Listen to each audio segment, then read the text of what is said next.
Nggak ada doktrin yang buku mengajarkan cara memperkosa gitu ya. Nggak ada. Nah, itu nggak ada, dan nggak akan laku, pasti dikutuk semua orang kan. Semua baik. Kurang apa berarti? Yang kurang, ketika satu kebaikan dengan ilmu melawan kebaikan tanpa ilmu, akan berkelahi.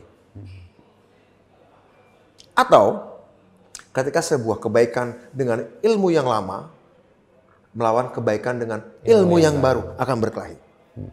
Itu dalam sejarah kan terjadi tuh. Banyak sampai sekarang masa-masa terjadi. Artinya manusia itu bukan kekurangan nilai baik, manusia hanya kekurangan ilmu. Itu problem manusia.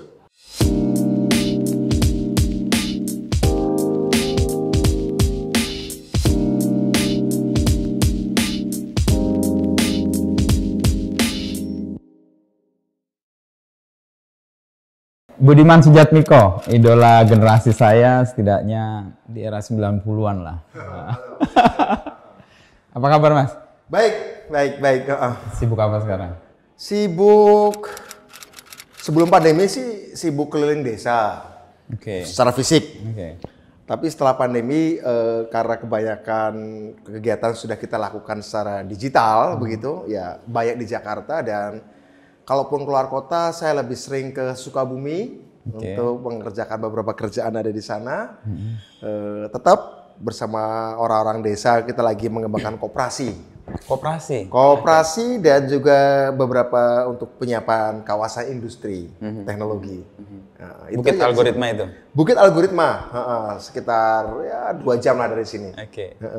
Sebuah lompatan yang saya sendiri agak sulit menemukan reasonnya sih dari aktivis politik di era 90-an, lalu masuk ke parlemen di era 2000-an. 2009. Ya, 2009. Lalu sekarang tiba-tiba masuk ke teknologi yang apa ya? Evolusinya tuh kayak gimana Mas? Atau revolusinya. Ya, ada evolusinya, ada revolusinya. Sebenarnya pertanyaan kamu ini pertanyaan ke 2611.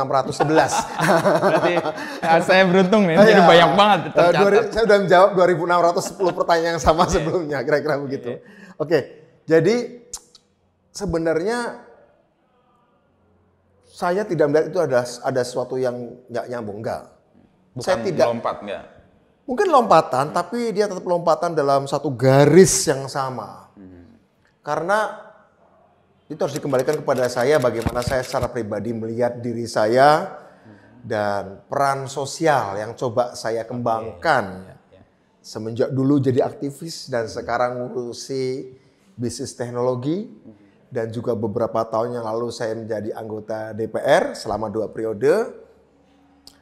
Karena sebenarnya saya punya 5 obsesi dalam hidup saya. Obsesi yang saya pelihara sejak remaja.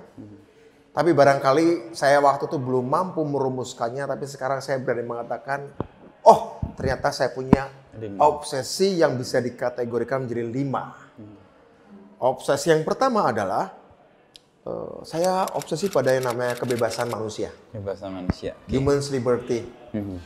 Dan konsekuensi dari obsesi yang pertama itu, ya saya harus ikut membangun, merebut atau mewujudkan kebebasan manusia itu. Ya, karena saya orang Indonesia, ya minimal yang saya prioritaskan kebebasan manusia Indonesia dong. Warga negara Indonesia. Karena itulah saya terlibat dalam perjuangan demokrasi tahun 90-an ya.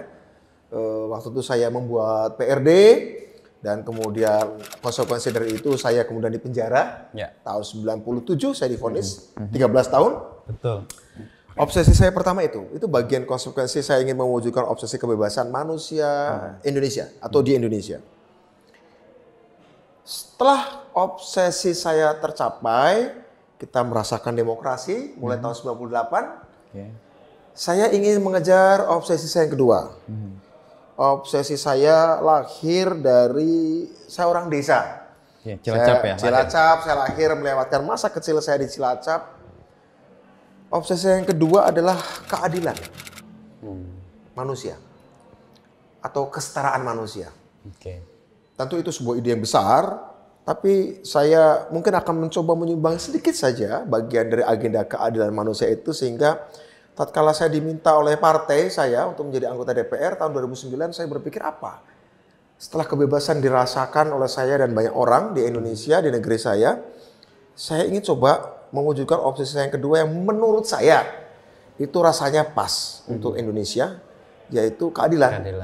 Keadilan sosial. Ya. Dan saya coba wujudkan itu dalam bentuk keadilan anggaran lewat undang-undang desa. Sehingga desa sekarang mendapatkan anggaran kurang lebih 1 miliar setiap desa, setiap tahun. Itu opsi saya yang kedua. Alhamdulillah, akhirnya tercapai lah. Gitu ya. Dalam pelaksanaannya belum optimal, ya, tapi belum sempurna juga. Secara legal, sudah menjadi aturan. Jadi obsesi yang pertama bagaimana menjadi aturan, kebebasan menjadi aturan. Nah, kita merasakan demokrasi, politik segala macam. Opsi yang kedua adalah keadilan, undang-undang desa. Dan terwujud. Ya. Setelah itu tercapai, saya ingin mengejar opsi saya yang ketiga, yaitu kemajuan manusia. Kemajuan manusia. Kemajuan manusia. So setelah bebas, setelah adil, what next? Ya orang harus maju.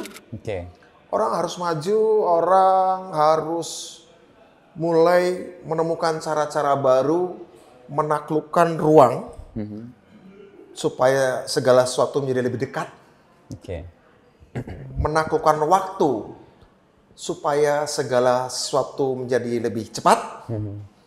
Dan menaklukkan materi supaya segala hal bisa kita ubah bentuknya sehingga berubah fungsinya lebih mudah melayani kebutuhan manusia untuk makan, untuk bertempat tinggal, untuk belajar, untuk kesehatan.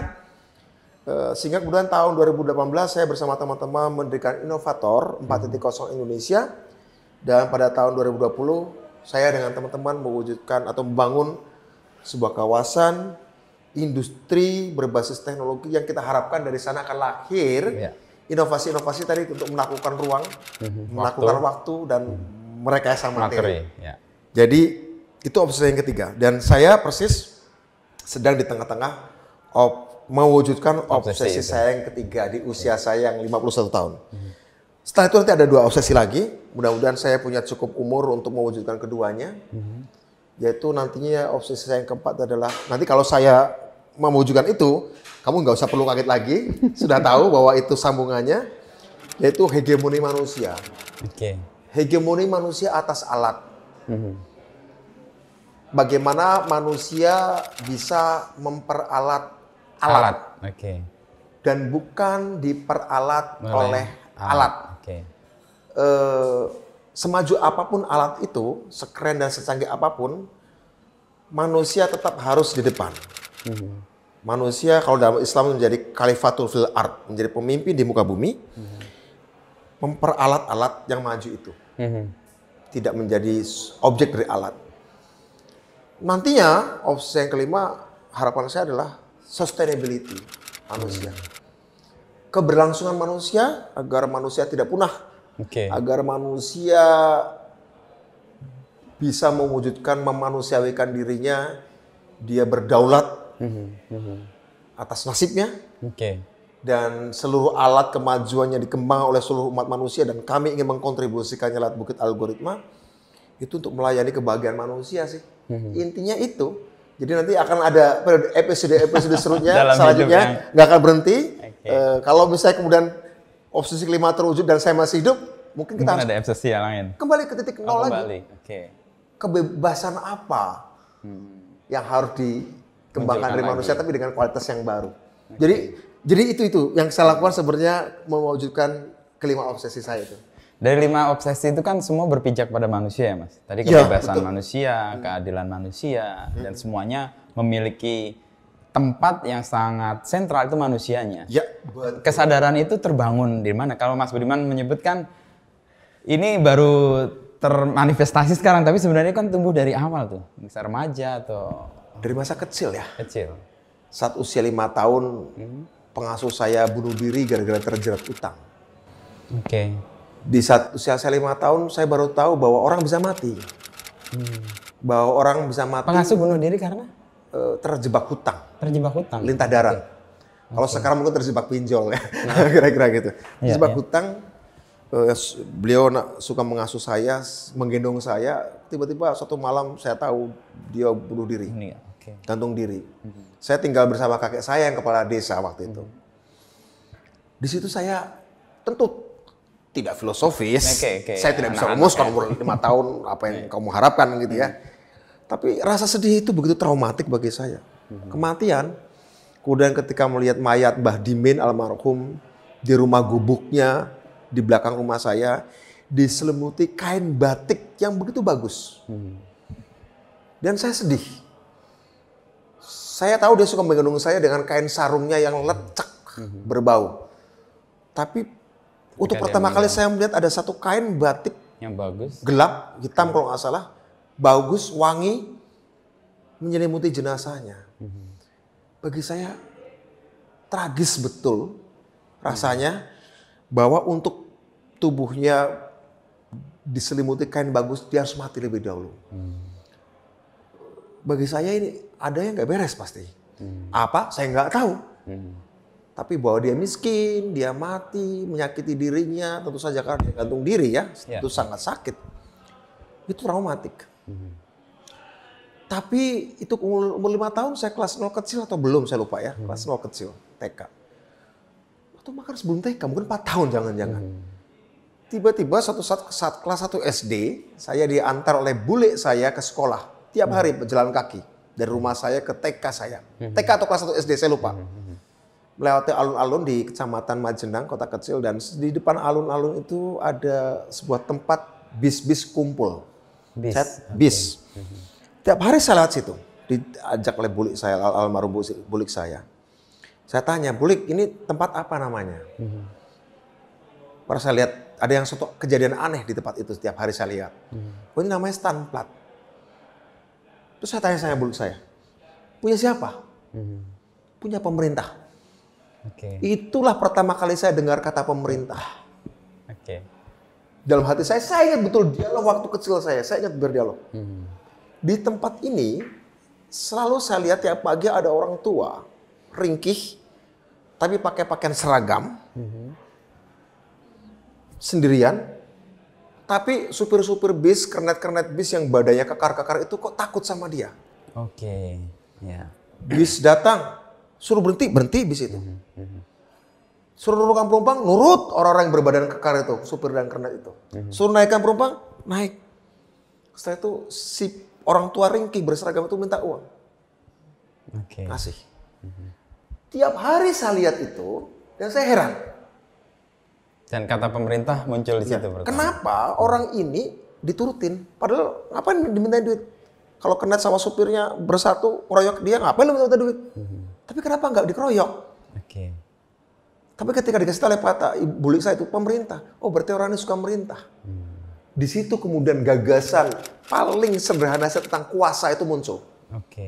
Bahwa seseorang walaupun secara fisik ringkih, tapi ketika dia punya kuasa, pemerintah punya authority, dia bisa memerintahkan apapun meskipun dia sendirian. Tiba-tiba terbersit dalam kepala saya betul dialog dalam kepala saya pada waktu itu. Kelas 1 SD atau 0 besar, saya lupa. Dialognya kira-kira gini. Kalau gitu bisa nggak pemerintah ini nyuruh sekolah saya bikin ruangan lagi, nambah kursi lagi supaya teman-teman masa kecil saya yang miskin-miskin bisa sekolah. Itu ke Bude. Ke bulik saya yang ngomong, dalam hati. Oh, dalam hati. Saya dalam hati, dialog saya dalam hati. Seketika dia ngomong pemerintah langsung kayak gitu. Saat itu saya berpikir, kalau gitu suatu saat kalau aku besar, aku ingin jadi pemerintah. Supaya teman-teman yang nggak sekolah punya yang sekolah nggak sekolah bisa sekolah, yang miskin nggak boleh jadi miskin lagi. Jadi saya baru kemudian setelah besar bahwa pergulatan batin saya itu ternyata pergulatan yang ada dalam konstitusi kita.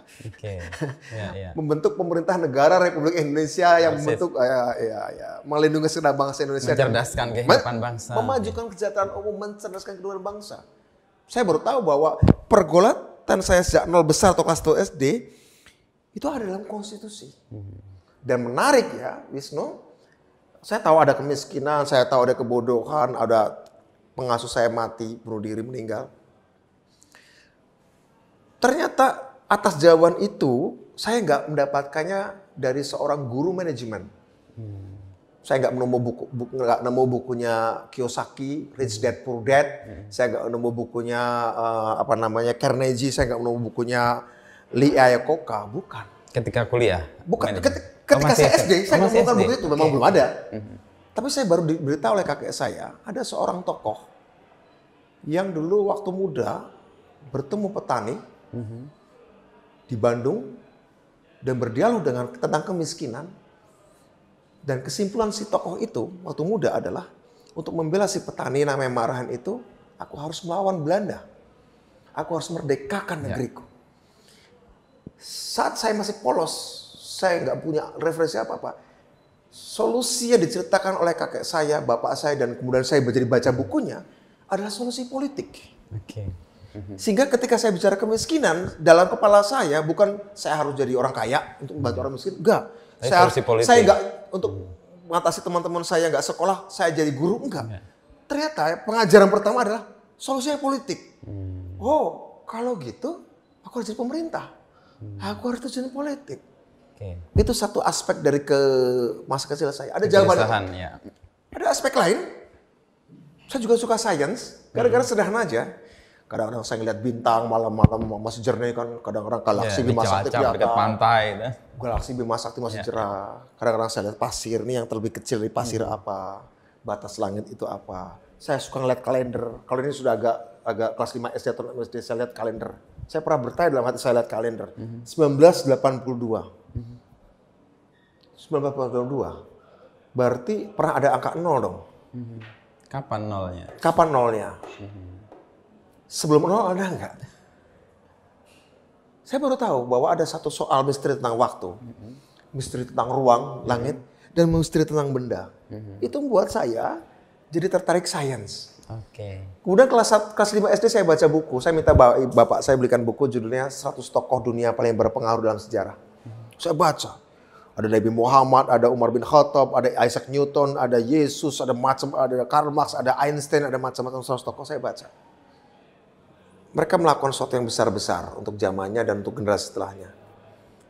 Kemudian saya berpikir, andai orang-orang ini bersatu, kemampuan masing-masing dalam satu zaman, orang-orang itu lahir dalam satu zaman yang sama, dan mereka kumpul di satu ruang yang sama, pasti soal-soal yang menggelisahkan saya, mulai dari kenapa orang miskin dan kenapa ada ruang, ada waktu, mungkin bisa dijawab. Tapi kan mereka nyatanya berbeda waktunya. Disitulah kemudian saya berpikir, oh sains juga penting.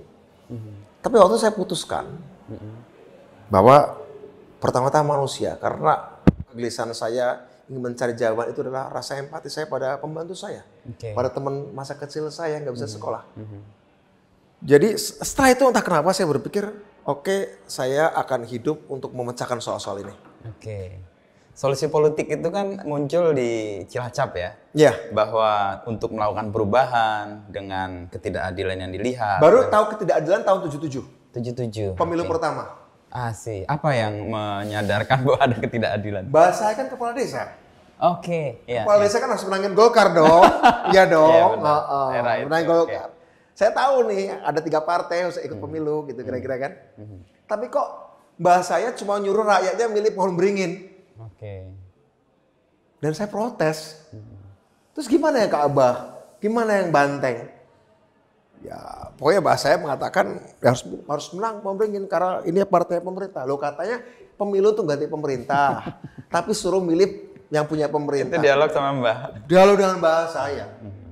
Paman-paman saya aktivis AMPI segala macam gitu kan. Golkar. Sementara bapak saya, ibu saya PDI gitu kan. Ya saya pikir oh beda. Bapak ibu saya PDI. Mbah saya yang lain PDI. Tapi bahasa yang lurah dengan anak-anaknya kok Golkar. Kok ada beda pilihan. Ya dialog-dialog kecil yang sederhana kenapa di rumah bahasa saya kepala desa cuma ada pohon beringin gitu ya. Dan dia nyuruh rakyatnya harus milih pohon beringin. Padahal keluarga saya yang lain Banteng. Kenapa? Bagi saya nggak bener nih. Disitulah saya tertarik, saya suka baca buku dan kelas 5 SD saya suka baca koran. Suka nonton Dunia dan Berita, lihat peristiwa-peristiwa. Oh, ada penguasa diktator di Nicaragua. Namanya Somoza. Yang korup digulingkan oleh rakyatnya. 79, umur 9 tahun. Baca berita ya? Baca berita, baca Kompas. Itu. Saya selalu rebutan koran dengan bapak saya, Kompas. 79 ada raja di Iran. Digulingkan. Kenapa? karena jahat sama rakyatnya. Kira-kira gitulah ya, saya tanggapan saya. Oh bisa ya, seorang penguasa yang jahat digulingkan ya. Saya tertarik. Itu menggelisahkan saya. Sehingga waktu kecil saya sebenarnya nggak terlalu punya superhero. Saya kan visi Superman saya nggak tertarik. Saya tiba-tiba melihat hero-hero adalah orang-orang nyata yang ada yang kemudian melakukan sesuatu perbuatan nyata di luar negeri. Atau di bangsa saya Bung Karno. Sesimpel itu sehingga kemudian hero-hero saya waktu kecil adalah manusia-manusia yang nyata yang memang kemudian mereka politik gitu. Persis. Disitulah kemudian saya langsung tertarik. Oke, mungkin suatu saat saya harus seperti mereka. Doing something gitu ya. Kelas 1 SMP mulai, saya nggak berpikir terlibat. Tapi oke, menarik. Tapi mulai kelas 1 SMP, kelas 2 SMP saya mulai berpikir. Kenapa nggak aku yang melakukan perubahan? Kenapa nggak saya? Teman-teman saya nggak ngerti, biarin aja, saya aja ngomong. Mereka ngerti nggak ngerti, terserah. Yang penting aku ngomong. Idenya ada. Ide ada dan in a way sedikit 1-2 teman ada yang tertarik. Ada yang tertarik. Malah ada teman bawain, ini ada petisi 50. Dikasih dokumennya. Baca. Kelas 1 SMP loh. Petisi 50. Oh kayak gini, oh bisa ya. Tapi saya percaya bahwa oke, suatu saat saya harus ikut dalam perubahan ini. Dan agenda saya, kecintaan saya pada sains, saya tunda dulu. Kecintaan saya pada teknologi, saya tunda dulu. Karena mau kecintaan pada politik melakukan enggak, perubahan yang diselesaikan dulu nih, urusan kekuasaan nih. Ya. Tapi sekali kekuasaan berubah lebih baik, Baru saya berjanji saya akan kejar itu. Itu dialog itu tentang kecintaan saya pada manusia. Kecintaan saya pada orang miskin. Sehingga saya pernah nyoba jadi buruh kuli bangunan. Cuma ingin ngerasain gimana rasanya jadi kuli bangunan. Ketika SMP? SMA. Di Jogja? Di Jogja. Tapi waktu itu saya pulang ke Cilacap, saya ikut bangun pabrik tapioka di Purbalingga. Ya, di situ ngalamin sebagai buruh. Buruh-buruhnya itu rakyat desa, desa saya. Tapi saya ikut ada kerja di kabupaten lain, saya ikut pengen ngerasain jadi buruh bangunan gitu ya. Seminggu, capek sekali, berat sekali ya. Saya tahu betul bahwa itu sangat. Tapi dengan itu saya semakin memahami manusia dan semakin saya pengen tahu apa rahasia dari keterbelakangan, kebodohan, kemiskinan, dan rasa gelisah tadi ya, rasa gelisah itu saya pelihara terus. Sampai suatu saat saya tahun 93 untuk pertama kali saya keluar negeri. Keluar negeri? Keluar negeri. Kemana Mas? Ke Australia. Program atau ada? Ada program seminar hak asasi manusia. Saya bertemu pemenang Nobel dari Guatemala. Dia cerita pada saya tentang perjuangannya untuk suku Indian. Hari pertama saya keluar negeri, saya kagum. Australia. Infrastruktur di Sydney, jalanan, gedung-gedung. Hari kedua saya marah. Karena? Kenapa tidak terjadi? Kenapa tidak terjadi di negeriku? Kenapa seluruh infrastruktur fisik, kemewahan ini, kualitas kampusnya tidak terjadi di negeriku? Dan perasaan itu selalu muncul setiap kali saya keluar negeri mengunjungi negeri maju yang baru saya kunjungi. Selalu. Hari pertama saya kagum. Hari kedua marah. Malamnya sudah mulai marah biasanya sekarang. Malamnya sudah marah. Kenapa di negeriku nggak seperti ini? Di situ kemudian saya berpikir, apa negeriku terdiri dari bangsa-bangsa kelas 2 atau kelas 3? Sehingga mereka tidak berpikir untuk membuat seperti ini. Seperti juga waktu saya di Australia pertama tahun 93. Kenapa negeri ini bisa demokratis ya? Orang bisa mengkritik Perdana Menteri seenaknya. Ya. Pemilu bisa jalan bisa. 93 saya menjadi orde baru. Kenapa negeriku nggak bisa? Kenapa semua kemewahan yang dimiliki oleh bangsa-bangsa ini nggak dimiliki oleh rakyatku? Teman satu bangsaku. Bagi saya itu cukup menggelisahkan. Dan once saya punya kegelisahan, biasanya saya punya obsesi. Untuk mewujudkan. Untuk menjawabnya. Untuk menjawabnya. Jika semua orang belum, oke saya mulai dulu. Tugas saya ngajak orang lain. Itu selalu insting spontan buat saya aja, begitu. Itu merawat kegelisahan itu ternyata beresiko ya, karena kan mendorong kita untuk melakukan sesuatu dan menjawab supaya tidak gelisah lagi kan? Saya tidak melihat itu sebagai resiko, tapi konsekuensi. Konsekuensi, karena dengan begitu saya punya teman SD akrab. Sejak 5 SD, kami suka bicara politik. Berbagi kegelisahan di situ. Kegelisahan. Dan kami berbagi kegelisahan. Dia selalu juara di atas saya. Kecerdas anaknya. Saya sahabat tapi sekaligus bersaing di sekolah. Di Cilacap. Saya balik lagi ke Cilacap. Dia selalu jadi juara. Tapi kami bersahabat. Dan kami beda kelas. Kalau kami berhasil mendebat guru kami di kelas saat istirahat, Kita ngobrol. Oke, aku udah debat guruku yang ini. Kamu gimana gurumu udah kerja? Oke. Selalu kami saling. Kamu udah mendebat gurumu apa aja di kelasmu tadi? Aku udah mendebat kayak gini loh. Itu selalu kan gitu tuh. Jaga SD kami suka bicara politik, sejarah, ekonomi segala macam. Satu saat dia menjadi mahasiswa, saya jadi aktivis, saya ajak dia jadi aktivis Di Jogja di Jogja. Tapi dia dilarang oleh orang tuanya. Dilarang oleh orang tuanya. Dan pada detik itu dia tidak mampu melawannya. Apa yang terjadi adalah sesuatu yang memprihatinkan bagi saya. Dia mengalami goncangan mental setelah itu. Saya bersyukur punya orang tua saya. Membebaskan. Mengambil jalan. Meskipun dengan keberatan-keberatan awalnya tentu saja. Dengan konsekuensi yang Dan banyak. konsekuensi. Tapi orang tua dia tidak cukup berani ambil risiko kalau anak kena sesuatu. Dia mengalami goncangan mental sampai sekarang. Sampai sekarang. Karena dia melakukan yang tidak dia kehendaki. Tidak dikendaki. Kalau dia punya cita-cita besar, visinya besar. Orang cerdas. Dan kalau saya melihat ke dia, berempati itu saya sebagai sahabat saya. Tapi saya berefleksi saya harus bersyukur pada orang tua saya. Karena orang tua saya memberikan ruang saya untuk mengeksplor diri saya. Disitulah untungnya saya dapat outlet gitu ya. Tadi solusi politik kan jadi kayak insight yang Mas Budiman temukan. Insight kan? pertama ya. Lalu di Jogja bertemu dengan teman-teman dan sama aktivis ya waktu itu. Belum, bahkan sejak SMA saya sudah ya. Sejak SMA saya ikut kelompok diskusi mahasiswa. Lalu kemudian muncul PRD itu gimana ceritanya Mas? Apakah itu juga salah satu perwujudan ini solusi politik yang harus dilakukan? Ya. Padahal sistem kita kan waktu itu membatasi partai itu. Nah itu ya, gimana? Saya tahu proses itu, tapi kan saya belajar dari Bung Karno. Memang Belanda ngasih kesempatan Indonesia merdeka kan enggak.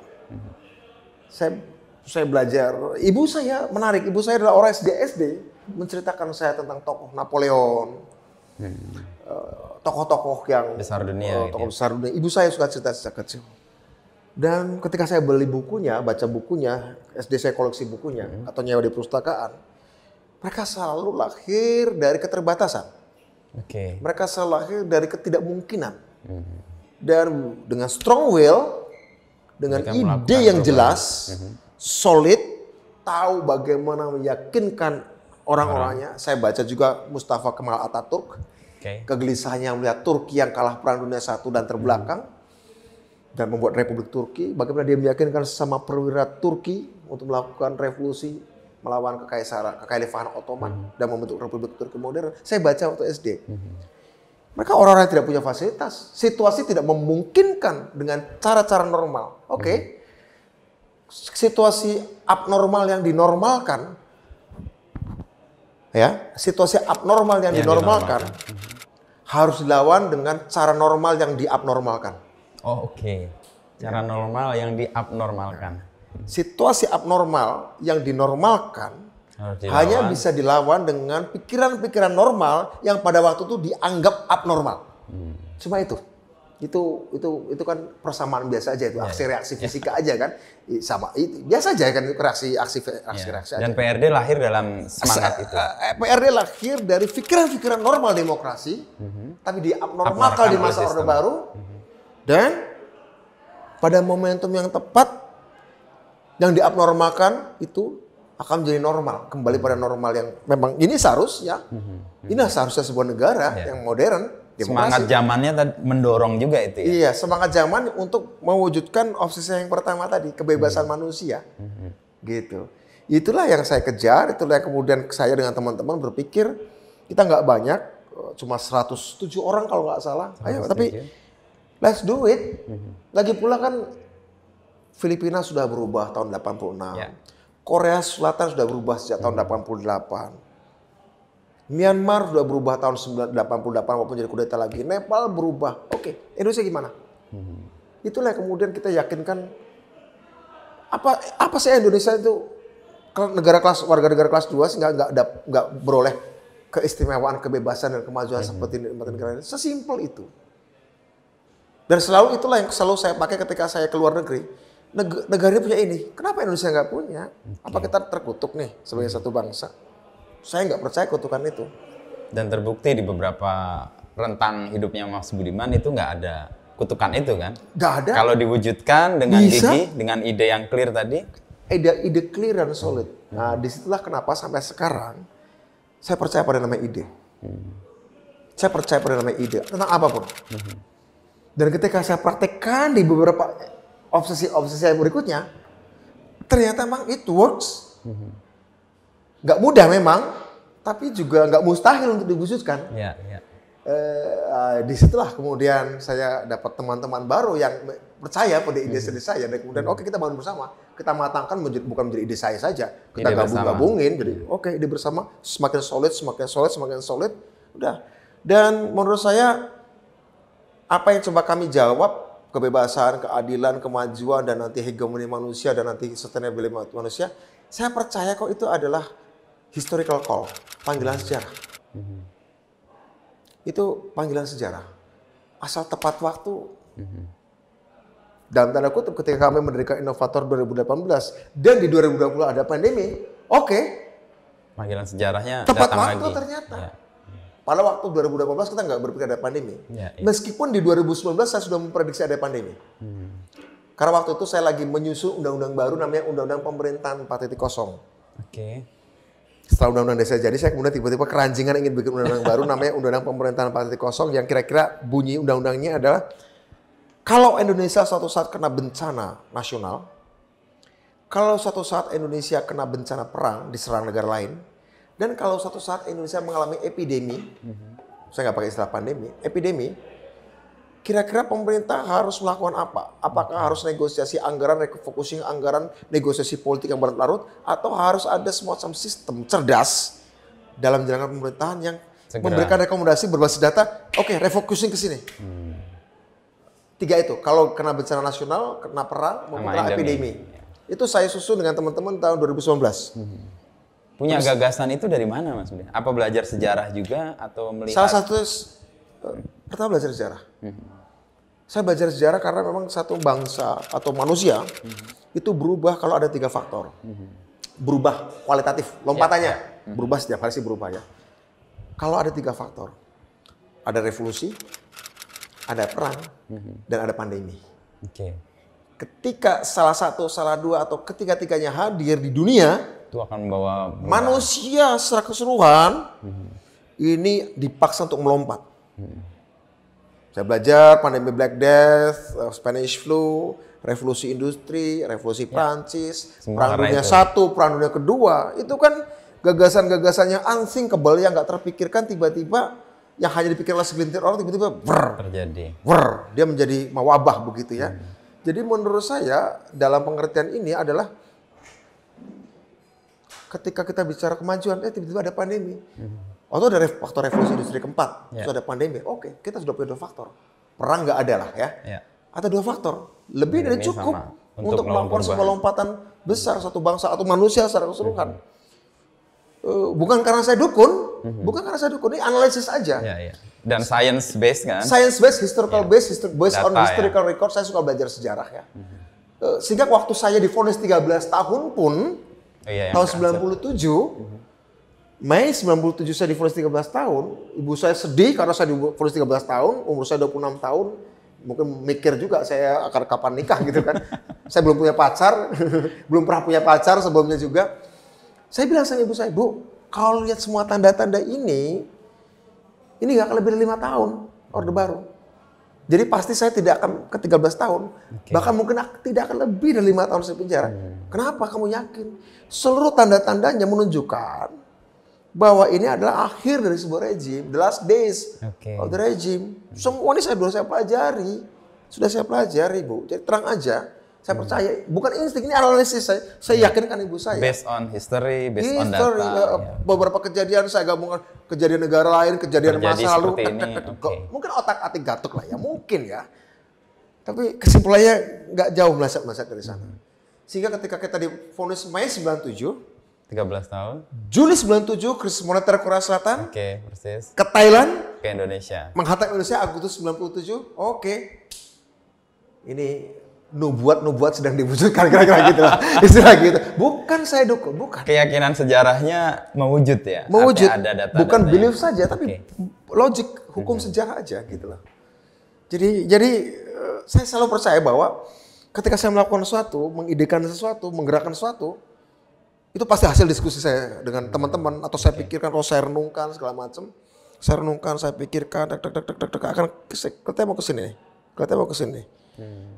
Bukan paranormal, bukan. Saya nggak punya kemampuan itu, nggak punya. Jadi Mas Budiman melihat sejarah sebagai sesuatu yang berulang atau sebagai sesuatu yang kita pelajari bahwa ini akan menjadi pelajaran untuk next-nya? Sejarah akan berulang dengan tempat yang berbeda, dengan nama tokoh yang berbeda, di tempat-tempat di dunia. Berbeda. Sejarah berulang. Teknologi menyebabkan perulangannya menjadi lebih cepat. Oke. Teknologi informasi menyebabkan pengulangan-pengulangannya menjadi lebih tepat. Kenapa saya yakin sejarah berulang? Karena semaju apapun teknologi berkembang, manusia hari ini masih sama dengan manusia 10.000 tahun yang lalu cara berpikirnya. Ya. Manusia hari ini semodern apapun, cara berpikirnya masih seperti 10.000 tahun yang lalu. Yang berubah itu cuma isi pikirannya. Tapi cara berpikirnya sama. Bagaimana manusia memproses informasi dari benda, informasi dari orang lain yang berbeda, orang lain yang sama itu sama. Rasa cemburunya sama, rasa marahnya sama, rasa jengkelnya sama. Apakah itu karena jahat? Enggak. Saya sampai pada kesimpulan gini, Wisnu. Dan ini kesimpulan berdasarkan data. Ya. Kejadian-kejadian sejarah dan korban-korban sejarah itu bukan karena ada pertengkaran antara yang baik dengan yang buruk. Saya agak berbeda dengan asumsi banyak orang bahwa seolah dunia itu adalah soal baik versus jahat. Bukan. Kenapa? Karena lebih banyak orang mati ketika hal baik berkelahi dengan hal baik lain. Saya sering pakai contoh kayak gini. Berapa sih orang yang mati, dibunuh, setelah diperkosa hanya karena alasan birahi, dibandingkan jumlah orang yang mati dalam sejarah manusia, dibunuh, diperkosa, dirampok, karena alasan-alasan mulia dari kedua belah pihak. Banyak orang mati ratusan juta untuk membela negara. Melawan orang yang juga punya niat baik yang sama, membela negara mereka. Membela agama. Membela agama yang dia yakini. Baik loh. Berjuang untuk agama, untuk negara, untuk rakyat baik nggak? Baik, mulia. Tapi mereka melakukan hal-hal yang tingkat kejahatannya lebih banyak daripada orang yang semata-matanya jahat membunuh setelah memperkosa orang. Kalau dunia disuruh memilih bahwa hanya ada baik versus buruk, dunia akan akur. Nggak akan ada konflik. Ya. Kalau dunia itu hanya baik versus buruk, 99,9% manusia akan akur membela yang baik dan mengecam yang buruk. Kalau ada sebuah kejahatan semata-mata karena birahi misalnya pemerkosaan, pasti semua akan mengecam apapun agamanya. Tapi bayangkan kalau agama X berkelahi dengan agama Y, negara Z berkelahi dengan negara R berperang. Atau partai ini terbelah. Manusia terbelah dan pembelahannya bisa sangat sengit dengan korban jiwa yang jauh lebih banyak. Ya. Jadi ironi manusia adalah manusia tuh nggak kekurangan niat baik. Manusia tidak kekurangan doktrin-doktrin mengajarkan kebaikan. Nggak pernah kurang mau dari Konghucu, Nabi Muhammad, Yesus, Buddha, Karl Marx, Adam Smith, semuanya baik. Nggak ada doktrin yang buku mengajarkan cara memperkosa gitu ya. Itu nggak ada dan nggak akan laku, pasti dikutuk semua orang kan. Semua baik. Kurang apa? Yang kurang? Bagus pertanyaanmu. Ketika satu kebaikan dengan ilmu melawan kebaikan tanpa ilmu akan berkelahi. Atau ketika sebuah kebaikan dengan ilmu yang lama melawan kebaikan dengan ilmu yang baru akan berkelahi. Itu dalam sejarah kan terjadi tuh. Sejarah itu. Galileo kena itu. Lalu Pythagoras, Socrates, siapapun lah, banyak sampai sekarang masa-masa terjadi. Artinya Manusia itu bukan kekurangan nilai baik, manusia hanya kekurangan ilmu. Itu problem manusia. Oke. Kalau kata Nietzsche sih, musuh pengetahuan itu bukan ketidaktahuan. Musuh pengetahuan adalah ilusi pengetahuan. Sesuatu yang bukan pengetahuan tapi kita anggap itu pengetahuan. Dan memaksakan dirinya untuk dianggap pengetahuan dan memaksakan dirinya untuk tetap ada dan relevan. Padahal nggak bisa. Kebaikan itu seperti obat. Obat kan dibuat dengan niat baik. Untuk menyembuhkan penyakit. Tapi bayangkan kalau obat itu sudah melewati tanggal kedaluarsa. Nggak berfungsi lagi dia. Jadi racun malah, bukan sekedar nggak berfungsi, jadi racun. Kebaikan-kebaikan yang usang, yang dipaksakan terus nggak ada, relevan lagi gitu. di zaman baru, dia akan jadi kejahatan. Kejahatan yang lahir dari niat baik. Niat baik tanpa ilmu atau niat baik dengan ilmu yang sudah usang. Ya. Manusia itu berkelahi persis di titik itu. Ya. Tragedi manusia sumbernya adalah tidak ada pengetahuan. Pengetahuan membawa kebaruan, sementara status quo yang lama berpegang pada pengetahuan yang lama. Dengan niat baik. Dengan niat baik semua sama. Dengan niat baik. Siapa yang nggak bilang itu niat baik? Niat baik. Jadi saya nggak percaya problem kita adalah manusia kurangnya akhlak. Bukan. Kurangnya pengetahuan. Oke. Balik ke Mas Budiman tadi yang yakin tidak 13 tahun gitu ya. Oke. Itu kan basisnya juga kesadaran akan sejarah bahwa tanda-tanda ini akan mengantar saya. Ibu 13 tahun itu mustahil. Karena ada ini. Ya, betul. Tapi di sisi lain itu kan menyelamatkan juga ya. Mas Budiman di penjara itu ya. In a way iya. Karena menarik, bagus. Ya karena saya di penjara saya nggak diculik kan. Iya. Teman-teman saya kan kena semua. Iya. Kalau saya nggak ketangkap saya diculik nomor 1 bahkan mungkin. Karena saya pimpinannya. Mungkin ya, pada tingkatan blessing in disguise, katakanlah gitu. Saya coba menjelaskan ini secara rasional. Saya tuh suka coba mencari tahu apa yang rasional di sini. Apa ya? Saya belum ketemu kenapa itu terjadi. Tapi yang rasional sih kecerobohan kurir kita aja yang ketangkap sehingga menyebabkan tempat persembunyian kita kebongkar. Tapi ada satu dialog menarik selama seminggu saya diinterogasi di kantor Badan Intelijen ABRI. Ya dibentak-bentak segala macam, tapi menarik. Ketika yang mereka interogasi adalah isi pikiran saya, isi pikiran kami di PRD, buku manifesto kami menjadi bahan interogasi, seluruh program kami, apa maksudnya ini, apa maksudnya itu, debat lah, dibentak-bentak, segala macam. Tapi ada satu dialog yang menarik dengan interrogator saya. Pak, saya ingin ABRI keluar dari politik agar ABRI bisa menjadi angkatan perang modern. Nggak usah ngurusi bupati, nggak usah ngurusi pemilu, menangin Golkar. Dan saya janji, kalau suatu saat saya bebas, kalau suatu saat Indonesia demokratis, saya janji, suatu saat saya akan memanfaatkan demokrasi untuk membangun angkatan perang modern. Entah kapan saya nggak tahu. Itu percakapan dengan interrogator. Tentara, interrogator. Oke. Dan ketika akhirnya demokrasi terjadi, ketika itu saya dipindahkan dari kantor BIA ke kantor Kejaksaan Agung, rutan Kejaksaan Agung. Dia bilang pesan pada saya, tanggal 17 Agustus malam tahun 1996. Oke Bud, suatu saat kalau lu bebas, cari gua lagi. Kita ketemu. Dan ketika suatu saat setelah demokrasi, saya nggak ketemu dia. Tapi setelah saya pulang dari Inggris, kuliah di Inggris, saya pulang, saya ketemu dia lagi. Saya pernah berjanji seperti ini kan, ya oke. Coba kita ketemu dengan murid-murid Bapak. Dari Kopassus, Denjaka, segala. Saya cerita, ini loh, angkatan perang modern itu harus kayak gini. Saya kan belajar tentang itu di Inggris kan, ya. Di Inggris. Jadi ya saya janji gitu. Jadi ya mungkin kita juga sedang bekerja untuk itu ya, untuk membantu inovasi teknologi bagi Indonesia ya, bukan cuma sektor pertahanan tapi sektor-sektor yang lain. Sekali lagi, apa yang membuat interrogator itu dalam tanda kutip simpati pada perjuangan kami adalah karena ketika interogasi itu saya meyakinkan mereka, inilah jati diri mereka. Jati diri mereka dan opini-opini saya itu berbasis ilmu pengetahuan.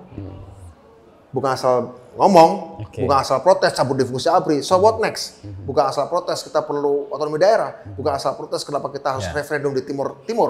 Karena saya ceritakan semua, kenapa kita harus referendum Timur. Kenapa dengan Aceh, Papua harus ada dialog. Itu saya ceritakan semua. Saya ceritakan. Dan argumentatif by science atau by pengetahuan. By pengetahuan. Ya. Maka diterima juga sebagai sebuah pengetahuan. Saya percaya bahwa ketika seseorang diungkap kesadarannya, dikulik kesadarannya, dan ketika pintu kesadaran terbuka, Dia kita ada isi dengan kepahaman. pengetahuan, Yang bisa manusia itu punya kemampuan untuk berkembang. Yang harus kita lenyapkan atau hilang adalah ketakutannya untuk meninggalkan masa lalu. Itu yang kita lenyapkan. Manusia suka ide baru kok. Yang paling takut kan meninggalkan ide-ide lama yang buatnya enak. Tapi kita tunjukkan, enggak, ide baru lebih enak karena lebih relevan. You merasa enak sekarang tapi nggak akan relevan. Sesimpel itu. Sesimpel itu. Dengan interrogator itu sekarang masih kontak? Atau? Masih kontak, tapi udah lama sih udah gak kontak lagi. Oh masa gelas itu saya diajak ke rumahnya, kenal anak istrinya, kasih koleksi bukunya, gini-gini segala macam. Ya begitu. Diajak ke rumah orang tuanya di Bali. Mas Budiman sering menyebut saya itu bukan pemberani, tapi saya membenci ketakutan. Ya. Apakah macam-macam ini yang disebut Mas Budiman ketakutan yang harus disudahi gitu ya? Ya, saya bukan seorang pemberani. Saya males kalau diboncengin naik motor cepat-cepat. Saya nggak suka misalnya bungee jumping misalnya gitu. saya bukan pemberani. Saya bukan pemberani. Hanya saja memang pada saat itu kemarahan saya pada situasi membuat saya rasa marah itu melampaui rasa takut saya. Ah sih. Jadi saya tidak menghilangkan rasa takut, tapi saya naikkan rasa marah saya. Supaya mengatasi rasa takut itu. Rasa takutnya ada, tapi nggak saya turunkan, agak susah itu. Tapi meningkatkan rasa jengkel mudah bagi saya. Sehingga ketakut itu nggak kelihatan sebagai ketakutan lagi. Dia harus ikut, dia menjadi sub aja dia. Saya nggak dituntun rasa takut lagi. Saya dituntun oleh rasa jengkel, rasa marah, rasa gelisah, rasa apapun lah namanya itu. Itu yang Mas Budiman juga wujudkan dalam waktu rentang ketika berhadapan dengan rezim Orde Baru yang sangat eksesif itu. Betul. Saya kan pernah ditangkap 6 kali. 6 kali? 6 kali sejak SMA. Oke. Gara-gara SMA malah saya pernah dianggap teroris. Serius? Karena saya sekolah di SMA Muhammadiyah 1, tinggal di Kauman. Oke. Pada tanggal 24 Desember saya datang ke gereja Santo Antonius. Oke, di Kolsani itu. Di Kolsani untuk lihat Natalan. Gitu ngajak teman-teman. Semua indikator itu ada di... Kemudian ketahuan saya bukan umat Katolik gitu loh kan. Dikira teror, ditangkap, diinterogasi. Di situ saya pertama kali diinterogasi di polisian. Dipukul, disiksa segala macam. Untuk menunjukkan bahwa kamu teroris ya. Ngapain kamu gereja, kamu bukan orang Katolik datang. Saya cuma memang kepengen lihat Natalan aja, misalnya Natal. Jadi waktu kecil saya juga saya punya sahabat Katolik dari kecil yang kadang-kadang suka ngajak saya ke gereja gitu kan. Ya kebiasaan saya kalau ada Natal tuh memang ke gereja gitu, ngantar teman saya, sambil dulu ngincer cewek. Cuma nggak jadi pacar. Tapi ketahuan saya bukan orang Katolik gitu ya. Oh, diinterogasi. Itu pertama ditangkap di Jogja. 87. 24 Desember malam. Kedua saya kelas 3 SMA. Gara-gara saya itu kelas 1 SMA, tadi kelas 1 SMA, kelas 2 SMA, kelas 3 SMA saya pindah ke Bogor. Gara-gara saya bikin kelompok diskusi, waktu SMA, ketahuan, ditangkap lagi di Bogor, diinterogasi di kantor Kadis Sospol Bogor. Ketiga, waktu itu ditangkap di Jogja, demo Solidaritas Petani. Kemudian keempat saya ditangkap di Surabaya, gara-gara mengadvokasi petani. Di daerah Jawa Timur, Situbondo, tahun 93. Waktu itu kita lagi memprotes lahan pertanian yang dijadikan latihan perang. Jadi yang ngejar-ngejar saya adalah tentara-tentara. Malam-malam sendirian saya. Sampai masuk jurang, segala macam hujan-hujan. Kalau ketangkep, mati mungkin saya. Akhirnya lolos dari situ, ketangkepnya di Surabaya malah, di terminal bis sama teman-teman saya. Diinterogasi di kantor Bakorsta Nasda, di Kodam Jaya, ya lumayan lah itu. Penyiksaannya lumayan. Yang paling menyiksa, yang menderita sih bukan disiksa fisik, tapi ketika lihat teman disiksa. Lihat teman disiksa itu paling kita nggak tega. Atau kita dikonfrontasi, keterangannya berbeda. Kita diinterogasi sendiri, kita sendiri. Kan kita ngarang nih. Ditemukan, beda. Dikonfrontasi beda. Kita harus mukul teman kita. Atau kalau saya salah, teman saya mukul saya. Itu paling nggak asik kan lihat kayak gitu. Tapi oke, itu pernah saya lewati semua. Kemudian itu keempat ya. Kelima itu ada satu lagi. Oh, di Cilacap. Saya mengorganisir buruh perkebunan di kampung halaman saya. Ketahuan juga ditangkap di Kodim gitu ya. Keenam ya 27 Juli. 27 Juli. Jadi saya 6 kali diinterogasi, pengalaman 6 kali diinterogasi. Tapi interogasi 6 kali itu mengajari saya satu hal. Saya jadi tahu cara bagaimana berdebat. Dan meyakinkan orang yang orang dari situasi yang sangat impossible, sangat itu, kemudian bagian dan fakta yang ada coba kita analisis. Saya belajar debat dari interrogator saya untuk quick respon gitu ya, quick respon menghadapi situasi yang tiba-tiba muncul fakta baru, oke harus respon seperti apa. Itu saya, guru berdebat saya. Pilihan waktu itu menggunakan 27 Juli sebagai mimbar itu dalam konteks keinginan Mas Budiman mengubah situasi politik itu sejak 94. 94 sudah dirintis. Ya, 96 kan kejadiannya, tapi 94 kita sudah prediksi bahwa akan terjadi tabrakan politik besar antara PDI yang waktu itu diketuai Ibu Mega, yang terpilih sebagai ketua umum PDI 93. Ya. 94 kita analisis. Ada seorang ketua umum partai yang tidak dikenal oleh Orba. Dia punya historical legacy, anak Bung Karno, punya partai yang cukup besar pada waktu itu, berhimpun banyak orang. Pasti ini akan ada tabrakan. Ini semacam sel kanker masuk dalam tubuh Orde Baru dan pasti akan membesar. Ini akan terjadi tabrakan. Akan terjadi tabrakan. Dan kita nggak tahu, kita harus dekati PDI. Yang waktu itu saya dekat dengan orang PDI saya itu juga sih.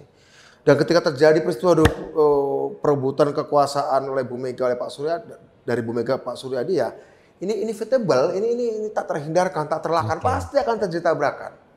Meskipun Bu Mega waktu moderat mungkin, pasti akan tabrakan. Sejarah mengajarkan itu juga. Sejarah mengajarkan itu. Jadi nggak ada nothing new under the sky gitu sebenarnya kan. Nggak ada yang baru di bawah langit ya. Kita hanya sekedar mau rangkum saja. Itu yang terjadi sehingga ini saatnya perubahan. Dan kita juga bikin PRD 96. Pada masanya udah 30 tahun lebih Orde Baru. At least harus ada yang mulai mengatakan stop dan alternatifnya adalah ini gitu loh. Banyak orang yang sudah mengkritik Orde Baru pada waktu itu, sudah banyak. Tapi mereka tidak pernah berbicara sistem alternatif apa setelahnya. Yang kami PRD lakukan adalah kita susun manifesto, kita berbicara sistem politik alternatif apa, ekonomi apa. Setelah ini diakhiri. Setelah ini diakhiri. Sehingga kemudian ketika saya diinterogasi di Kejaksaan Agung 4 bulan, BAP-nya setebal ini, sayangnya hilang. Sebenarnya itu saya sedang mengeksplor. Karena si interrogator dari Kejaksaan Agung tanya, maksudmu program ini apa sih? Maksudmu reforma agraria apa sih?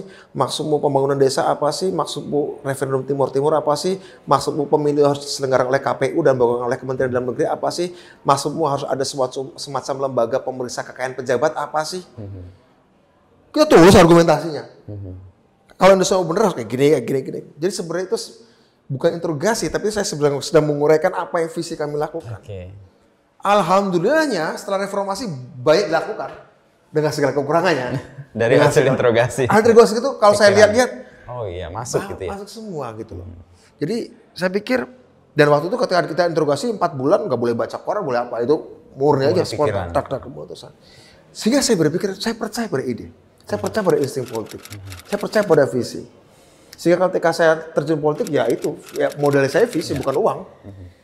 Jika ketika kalau ketemu orang politik tanpa visi, bagi saya, arep opo we? Mau ngapain kamu berpolitik?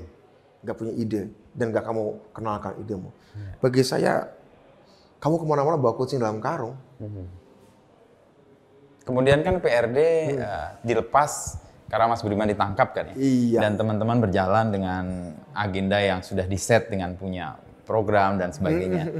Terkendali dari dalam atau memang teman-teman di lapangan mengorganisir diri? Mengorganisir, tapi terkendala juga karena situasinya tentu, sehingga kemudian dibikin kepengurusan bawah tanah, yang itu kemudian diculikin ya, kepengurusan bawah tanah itu ya sebar, kemudian nyebar sendiri-sendiri, tapi kadang-kadang berkoordinasi. Waktu itu kan nggak mungkin ada Twitter, nggak ada.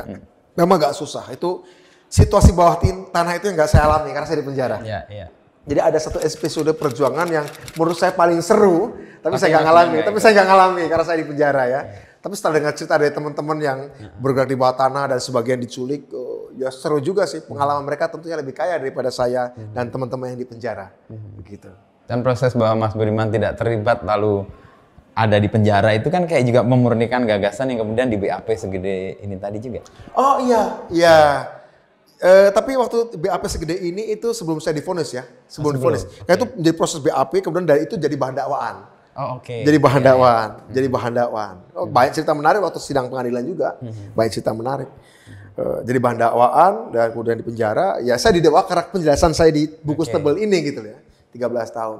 Ada teman saya yang 12 tahun, ada yang 8 tahun. Tapi sekali lagi dengan keyakinan saya nggak akan lebih dari 5 tahun penjara ya. Dan betul. Ya terjadi semuanya krisis moneter, oke.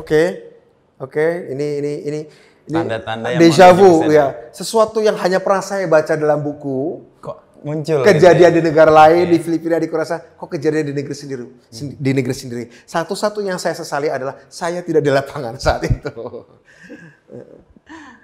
Di dalam penjara berarti mengalami itu sebagai sesuatu yang bagian dari proses yang akan dilalui ya. Ya. Bukan penyesalan, bukan sebuah Saya ingat waktu kelas 1 SMA atau kelas 3 SMP, ibu saya kan punya salon. salon. Saya suka syukur ke ibu saya gratis kan. Saya pernah ngomong sama ibu saya, Bu, suatu saat saya akan tabrakan dengan Orde Baru. Dan mungkin suatu saat saya akan di penjara, Bu. Jadi nggak usah kaget, harus siap-siap. Kelas 1 SMA kalau nggak salah. Oke. Suatu saat saya mungkin akan di penjara. Karena suatu saat saya akan lawan. Saya cuma minta doa aja lah. Kelas 1 SMA kalau nggak salah. Lagi cukur dia, Bu. Wah kamu ngomong apa sih? Ibu ngomong gitu kok. Doa kok yang jelek-jelek gitu. Enggak berdoa nih. Saya pengen iseng aja ngomong. Dan kayaknya ngelihat ya ke depan gitu ya, karena pengalaman. Bukan saya dukung, tapi saya lagi merencanakan sesuatu dan Oke. ibarat saya lagi seorang insinyur sipil mau bikin jalan tol, pasti saya akan Udah nabrak tahu. daerah ini. Oke. Karena memang ada daerah yang saya tabrak dan ini gak akan berubah ini. Dan tipe-tipenya tipe-tipe keras kepala akan saya tabrak Seperti pasti. itu. Pasti. Ya, Jadi saya akan tabrakan. Saya akan tabrakan. Lalu peralihannya Mas dari PRD kemudian ke PDI, kan sebuah rencana yang kemudian bisa dikatakan gagal ya, Gagal. karena PRD-nya tidak menjadi partai dan di tidak parlemen. menjadi upaya untuk mengubah secara politik dari Secara partai itu ya, secara sistem. Waktu itu setelah kami keluar di era Gus Dur. Bagi kami Gus Dur adalah kawan kami, seorang demokratis yang jadi presiden. Akhirnya kami punya seorang sahabat jadi orang nomor 1 di Republik ini. Sehingga kita bela Itu capaian juga itu ya? Capaian. Kita bela Gus Dur, kita ingin punya mimpi Gus Dur 5 tahun selesai. Tapi beliau kalah, dijatuhkan. Itu membawa trauma tersendiri. Baru aja menang, belum kenyang dengan kemenangan, Ya, sudah dijatuhkan. lapar puluhan tahun, dapat nasi, kita makan 2-3 sendok, Ditarik lagi. Itu jauh lebih mengecewakan dong. Itu secara psikologis banyak aktivis trauma. Termasuk saya trauma. Kemudian saya berpikir, oke, situasi udah baru. Ilmu yang kami pelajari selama ini hanya ilmu untuk melawan otoritarisme. Dan dilawan sudah. Untuk memenangkan perjuangan di sistem otoritarisme. Sekarang untuk memenangkan agenda-agenda di sistem demokratis, ilmu baik yang usang itu harus ditinggalin. Kami harus mempelajari ilmu baru. Sehingga ketika Gus Dur Yang lebih jatuh, relevan itu ya. saya keluar dari PRD, saya putuskan saya harus belajar. Saya keluar negeri, saya ingin melihat dunia. Setelah baru keluar dari penjara, ngerasain demokratis di era Gus Dur, kemudian jatuh, kecewa, oke saya keluar dulu. Saya harus berjaga jarak dulu dari Indonesia selama 2 tahun. Di Inggris saya belajar banyak. Tapi sekali lagi sejarah baik hati sama saya. Saya di Inggris, saya ketemu orang-orang dari berbagai negara yang dikirim oleh negara yang belajar. Dan sahabat-sahabat saya di Cambridge itu mahasiswa dari China. Mahasiswa dari China. Ya. Mereka diutus oleh kementerian, dapat beasiswa kuliah, belajar hubungan internasional, belajar politik, belajar ekonomi, belajar komputer. Saya diskusi sama mereka banyak. Saya tanya, kok negara kalian ngirim anak-anak Cina ke negeri-negeri barat? Memang targetnya apa? Saya tanya, sering diskusi gitu. Cerita mereka. Kami punya target ini, kami ingin belajar ini, kami ingin bangun ini. Waktu zaman Jiang Zemin di Cina, tahun 2002-2004. Oke, saya belajarin mereka. Di situ saya dapat jawaban. Oke, mungkin jalan yang kalian tempuh, mungkin bisa kami amati, kami tiru dan kami modifikasi. Disitulah kemudian, ketika saya diskusi dengan mereka, saya berpikir, oke, kalau saat saya pulang, mungkin suatu saat saya harus wujudkan mimpi saya lama saya. Oke. wujudkan sebuah Indonesia yang membangun dirinya dengan teknologi. Saya berpikir seperti itu. Kalau Mas Budiman keluar diutus atau untuk studinya itu? Enggak, saya Dapat beasiswa? memutuskan Berangkat sendiri? berangkat sendiri. Beasiswa dari satu yayasan lembaga, beasiswa dari Amerika. Tapi saya memilih ke Inggris. Dan kemudian saya pulang dengan segudang rencana di kepala saya gitu ya. 2 tahun kan ya? Menumpuk kemarahan ya. Kalau keluar negeri kan selalu Menumpuk kemarahan kekaguman dan marah. Oh iya, kekaguman dan marah. Ya. Tapi oke, saya kan nggak bisa terus marah nih. Saya cari aja apa aja nih. Oke, kalian Inggris bisa gede jadi karena apa sih? Kalian yang dari India bisa kayak gini karena apa sih? Kalian yang dari Cina belajar bisa bangun kayak gini karena apa sih? Oke, gue kumpulin.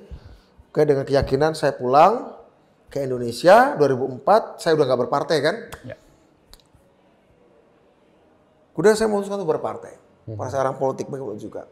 Dan saya memutuskan ke PDI Perjuangan. Yang pada waktu itu baru kalah pemilu. Ya. Baru kalah pilpres. Persis. Kenapa?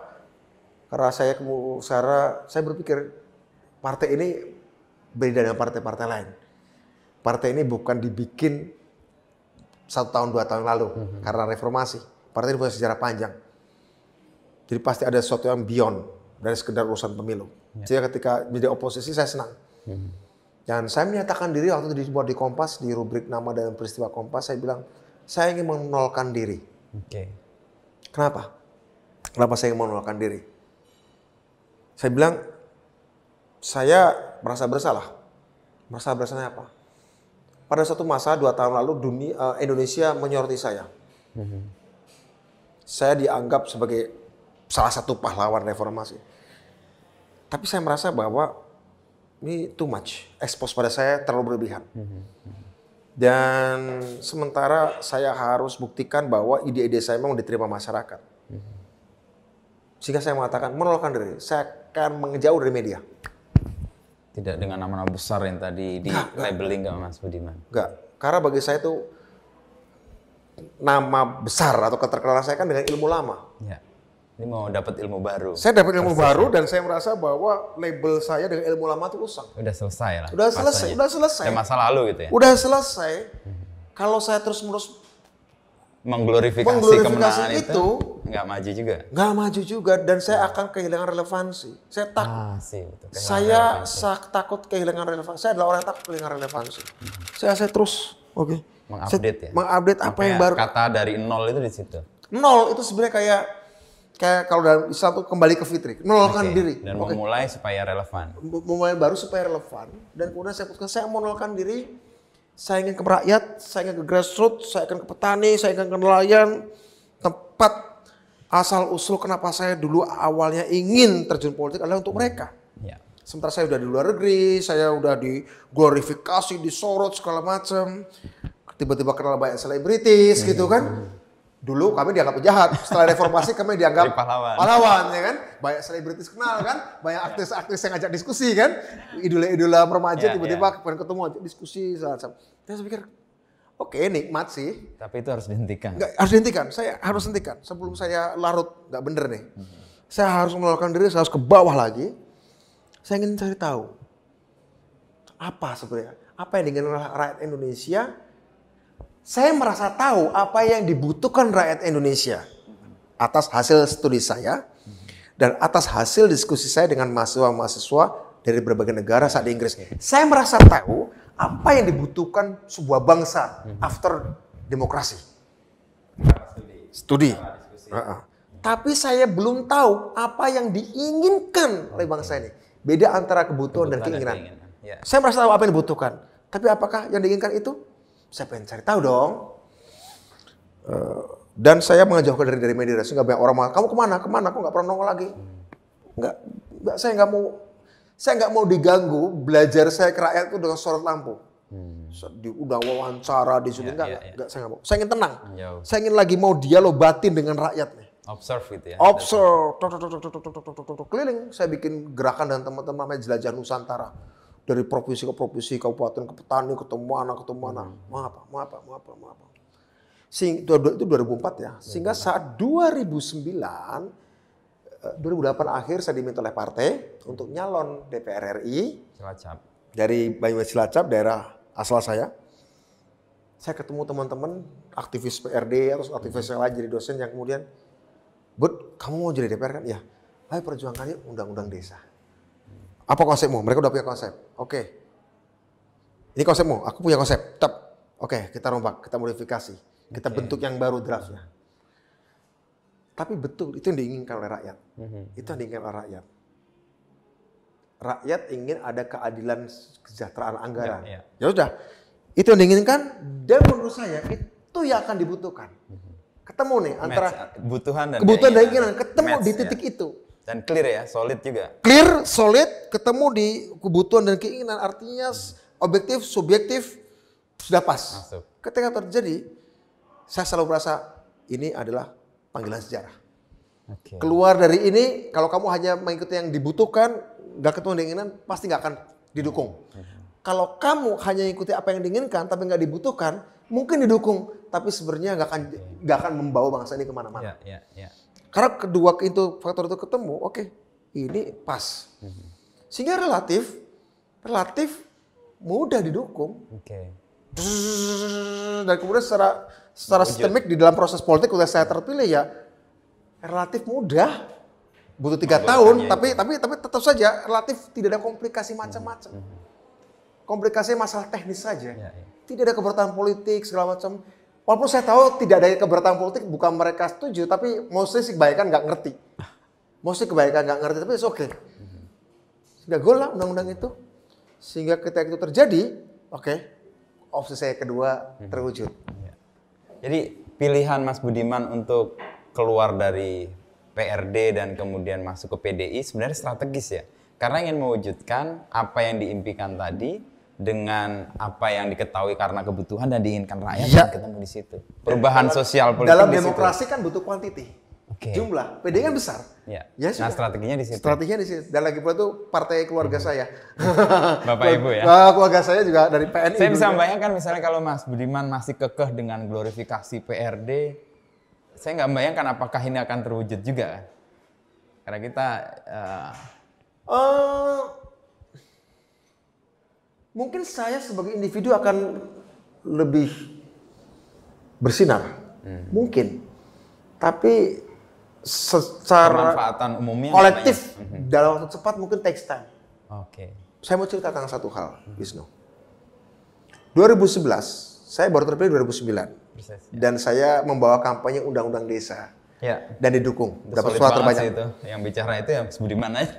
2011 belum jadi itu undang-undang. Bahkan belum bentuk pansus karena masih negosiasi. Saya diajak ngobrol dengan seorang konglomerat. 2011. Konglomerat ngomong kayak gini ke saya. 6 mata dengan teman yang membawa. Di sebuah tempat 4 mata. 6 mata. Konglomerat ini ngomong gini, saya nggak perlu sebut namanya ya. Mas, Anda kan udah di DPR ya. Ini 2011 DKI mau ada pilgub nih. DKI mau ada pilgub. Mas Budiman nyalon gubernur DKI ya. Kita dukung. Nanti kita bantu juga pencitraan, kampanye, sosialisasi. Demi Tuhan nih, orang itu ngomong kayak gitu. Ya nanti suatu saat setelah selesai, siapa tahu nanti Mas Budiman bisa jadi presiden. In the next presidential election. Kalau ini lebih implisit. Ini implisit. Kalau ini pesan yang kedua implisit. Tapi yang eksplisit banget. Gubernur, tahun depan akan ada gubernur. Saya jawab udah deh. Pak, dengan segala hormat, Bapak kok percaya saya? Kita belum pernah ketemu gitu. Tapi dengan segala hormat, Pak saya masih punya utang Pak. Saya di DPR nih dengan biaya sedikit dapat suara terbaik di dapil karena saya bawa sebuah undang-undang. Kalau saya terpilih undang-undangnya belum jadi tiba-tiba saya jadi gubernur dan mungkin bisa saya terpilih jadi gubernur DKI, saya pasti tidak akan merasa tenang karena saya masih punya utang. Padahal saya merasa antara Budiman menjadi gubernur DKI di 2012 dengan undang-undang desa itu jadi, yang akan lebih revolusioner mengangkat rakyat itu se-Indonesia adalah ketika ini jadi undang-undang, bukan ketika saya jadi gubernur DKI, Pak. Saya tolak. Pada waktu itu belum ada nama Pak Jokowi, belum ada nama Ahok, belum ada. Tapi waktu itu saya 2011 ingat dulu di sebuah hotel. Dan saya tolak dengan juga segala hormat. terima kasih atas kepercayaannya, tapi saya masih punya utang, saya harus selesaikan ini undang-undang dulu gitu. Kayak panggilan sejarah itu ya? Panggilan untuk sejarah. menyelesaikan Enggak, undang-undang itu kan listrik. kalau saya sekedar ngejar diri, Iya, pasti karir diri, gubernur. saya kan gubernur. Ya, itu panggilan sejarah Panggilan untuk sejarah. menyelesaikan undang-undang itu. Panggilan sejarah tuh rakyat harus punya undang-undang desa dan saya lebih memilih itu. Ya. Ya kalau saya memilih kedua bisa jadi saya jadi gubernur mungkin atau jadi presiden, barangkali saya nggak tahu, kita nggak tahu ya tarifnya. Ya, ya. Tapi saya memilih ini karena itu memberi saya kepuasan batin. Ya. Dan inline juga dengan perjuangan-perjuangan yang dirintis dari awal. Ya. Ceritanya nyambung gitu loh, sehingga nggak perlu bingung. Wong ini nyambung aja, banyak orang bingung kok bisa kayak gini, terus kemudian ke bukit algoritma. Iya. Bagi saya ini ada lanjutannya nih ceritanya Iya, nih iya. gitu ya. Jadi begitu.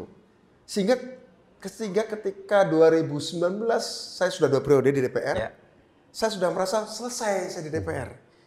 Panggilan sejarahnya lain lagi nih. Lain lagi saya menghadap Pak Sekjen Pak Hasto, saya tidak mau nyalon. Saya sejak 2017 sudah ngomong ke dapil saya, ini terakhir, saya nggak mau nyalon lagi. Karena saya tahu, ketika saya ada di sebuah jabatan 2 periode berturut-turut, maka pada periode ketiga, pasti saya akan jadi beban bagi jabatan itu. Oh, oke. Nggak akan membawa nilai tambah. Saya akan tumpul, saya akan bego, saya akan on. Dan nggak relevan lagi dengan... Sudah irrelevan. Oke. Sudah irrelevan. Itu yang mau Sudah dilawan, irrelevan. kan? Saya nggak mau, saya nggak mau nggak relevan gitu. Jadi menurut saya adalah, saya udah ngomong ke Pak Hasto, tapi Pak Hasto bilang, ya udah kalau kamu nggak nyalon, sekarang kamu bantu Pak Jokowi kan, ya udah bantu di satu dapil yang Pak Jokowi kalah kemarin. Ya udah, saya udah ditempatkan di Jawa Timur, which is memang sebenarnya saya lebih banyak ke Jakarta sih debat politik jadinya untuk kampanye presiden, bukan untuk dapil saya sendiri. Karena memang saya nggak niat. Periode ketiga karena periode ketiga saya mapan dan saya bego. Menarik nih, 2 periode ketiga akan jadi beban. Saya selalu kayak gitu. Saya tahu diri saya. Itu ya kesadaran Mas Budiman, ini sekarang kan lagi isu soal 3 periode nih. Oh ya. Mas Budiman dalam posisi yang clear soal itu. Oh clear. Ketika Bahwa ada kalau jabatan dilakukan publik ketiga, pada periode ketiga. akan Tapi jadi orang beban. sih nggak tahu, beda-beda ya. Kalau saya lebih dari 2 periode itu irrelevan. Kamu akan kehilangan tantangan, akan kehilangan kebaruan, dan ketika orang kehilangan kebaruan, tantangan, maka kamu akan irrelevan. Dan menjadi beban buat Dan kalaupun jabatan. kamu maju, waktu bergerak lebih cepat. Kalaupun kamu merasa maju, merasa nambah ilmu baru, mungkin saya nambah ilmu baru pada periode ketiga ya di DPR, tapi waktu lebih cepat ya. sehingga kenapa saya memilih untuk tidak jadi pejabat publik? Karena saya pada waktu itu berpikir itu 2019 kan, sampai 2018 kan udah bikin kelompok inovator, ngumpulin anak muda Indonesia yang pinter-pinter. Karena sudah punya rencana di kepala saya. Saya mau urus fokus anak-anak muda ini, saya bikinkan sesuatu tempat ekosistem untuk yang memang menjadi kebutuhan bangsa ini. 2018 saya melihat itu kebutuhan, belum jadi keinginan. Oke. Pandemi menyebabkan jadi keinginan. Nah, ketemu tuh lagi. Ketemu lagi. Iya, iya. Ketemu lagi. Kebutuhan dan Ketemu lagi. Iya. Supaya clear aja, berarti kalau Mas Budiman punya bayangan bahwa periode 2 itu udah cukup, lalu periode ketiga bisa jadi beban, itu juga semua jabatan Mas Budiman merasa, Semua jabatan. termasuk ide Presiden Jokowi mau 3 periode itu menurut Mas Budiman irrelevan juga? Irrelevan. Nggak relevan. Ya. Sama sekali nggak relevan ya. Clear ya. 10 tahun itu ilmu, karena gini, 10 tahun kan kamu berpraktek. Ya, Waktu belajarmu berkurang. persis. Kamu berpraktek. Apa sih yang kamu praktekkan? 10 tahun kan kamu mempraktekkan ilmu-ilmu lama Ya, untuk jadi nyata. persis. Relevansi ilmu lama adalah ketika dipraktekkan. Ya kan? Dan waktumu berkurang untuk pelajari ilmu baru. Padahal Ilmu jalan terus. bekerja. Padahal Ya. pada tahun ke-11 ke sana yang perlu dibujukan adalah ilmu baru. Itu loh. Itu aja sih sederhana. Oke, ya. Dalam posisi itu masuk akal sih kenapa Mas Budiman juga punya kesadaran sejarah. Ini selesai di sini, berhenti di sini, Iya. melakukan sesuatu yang strategis di bidang Belajar ilmu lain. baru, Ya. itu lagi. Kan tadi kalau kembali ke masalahnya Mas Budiman, pertentangan itu kan terjadi ketika tadi orang dengan ilmu lama mempertahankan bertarung dengan ilmu yang baru gitu. Sama-sama punya niat baik kan tadi? Sama-sama punya niat baik, Iya. tapi kan jadi bentrok. Iya, karena orang yakin dengan Dan ilmu yang lama. usang akan menjadi sumber kejahatan tanpa Persis. dia berniat jahat. Persis. Karena nggak sadar bahwa dia sudah Gak usang. sadar, dia merasa baik kok. Aku merasa baik, ini ilmu yang aku belajar memang untuk niat baik. Kamu lupa kamu sedang memakan obat yang dibuat dengan niat baik, tapi karena lewat tanggal kadaluarsa dia jadi racun. Oke.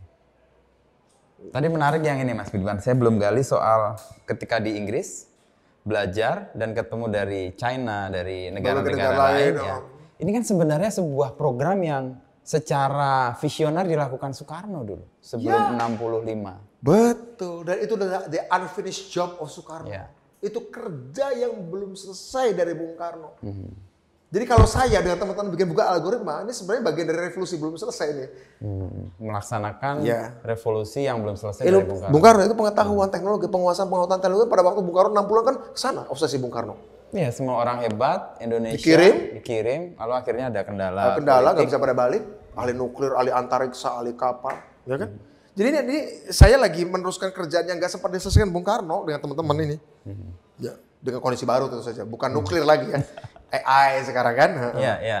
Itu panggilan sejarah kemudian ya bagi Mas Budiman yang ingin mewujud kan kemajuan berarti. Iya. Ya bagi saya panggilan sejarah itu saya bagi 5 tahap tadi itu loh. Iya. Ya. Untuk human liberty, kebebasan manusia, politik yang pertama ilmunya. Persis. Untuk kesetaraan keadilan manusia, ilmu yang pertama adalah ekonomi. Ekonomi, ya. Keadilan. Untuk kemajuan manusia, ilmu yang relevan adalah komputer.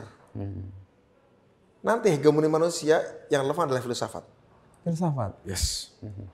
Karena nanti bicara soal makna manusia dan alatnya. Oke. Kelima, kemungkinan spirituality. Manusia yang menjadi sustain, tidak punah. Ya. Ketika semua kerjaan fisik rutin dan berbahaya, kebutuhan manusia dikerjakan oleh robot, manusia ngapain sih? Ya, ya. Kan berkontemplasi, berefleksi, mencari makna apa artinya manusia, apa artinya Tuhan, apa artinya alam. Jadi masing-masing tahapan itu ada ilmu jagoannya. Kebebasan manusia adalah politik, keadilan manusia adalah ekonomi, kemajuan manusia adalah komputer, teknologi. Tahap keempat yang belum kita hadapi nanti adalah filsafat, keempat mungkin spirituality. Jadi saya belajar juga sesuai dengan tahapan itu ya. Dalam proses hidup Mas Budiman, menemukan ilmu-ilmu itu karena sengaja mencari atau dalam perjalanan yang ketemu, belajar filsafat, belajar ekonomi, belajar politik, lalu belajar spiritualitas juga.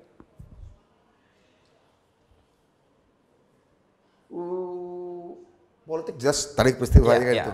Dari awal ya. Ekonomi itu saat SMA, saya belajar ekonomi dan filsafat. Waktu SD SMP fokus saya politik dan sejarah.